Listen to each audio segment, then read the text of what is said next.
Bus pass ಮತ್ತು ಪತ್ರಕರ್ತರ ಆರೋಗ್ಯ ಯೋಜನೆ ಜಾರಿಗೆ ಕೆಯುಡಬ್ಲ್ಯೂಜಿ ಒತ್ತಾಯ ಕ್ರಮದ ಭರವಸೆ ನೀಡಿದ ಸಿಎಂ ಸಿದ್ದರಾಮಯ್ಯ. ಬೆಂಗಳೂರು. ಪತ್ರಕರ್ತರಿಗಾಗಿ ರೂಪುಗೊಂಡಿರುವ ಮುಖ್ಯಮಂತ್ರಿಗಳ ಮಾಧ್ಯಮ ಸಂಜೀವಿನಿ ಯೋಜನೆ ಜಾರಿಗೆ ನೀಡಬೇಕು ಮತ್ತು ಗ್ರಾಮೀಣ ಪತ್ರಕರ್ತರಿಗೆ ಉಚಿತ ಬಸ್ ಪಾಸ್ ಕಠಿಣ ಷರತ್ತು ಸಡಿಲಿಸಬೇಕು ಎಂದು ಕರ್ನಾಟಕ ಕಾರ್ಯನಿರತ ಪತ್ರಕರ್ತರ ಸಂಘ ಆಗ್ರಹಿಸಿದೆ.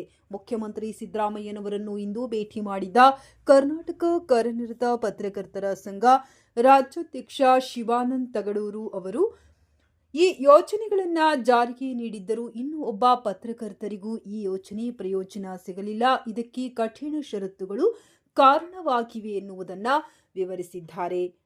ಇದಕ್ಕೆ ತಕ್ಷಣ ಸ್ಪಂದಿಸಿದ ಸಿಎಂ ಸಿದ್ದರಾಮಯ್ಯ ಅವರು ಈ ಬಗ್ಗೆ ಸೂಕ್ತ ಕ್ರಮ ಕೈಗೊಳ್ಳಲು ಅಧಿಕಾರಿಗಳಿಗೆ ನಿರ್ದೇಶನ ನೀಡುವುದಾಗಿ ಮುಖ್ಯಮಂತ್ರಿಗಳು ಭರವಸೆ ನೀಡಿದ್ದಾರೆ. ಮುಖ್ಯಮಂತ್ರಿಗಳು ಬಜೆಟ್ನಲ್ಲಿ ಘೋಷಣೆ ಮಾಡಿದಂತೆ ಮೊದಲ ಹಂತದಲ್ಲಿ 5,500 ಪತ್ರಕರ್ತರಿಗೆ ಉಚಿತ ಬಸ್ ಪಾಸ್ ನೀಡಬೇಕಾಗಿತ್ತು.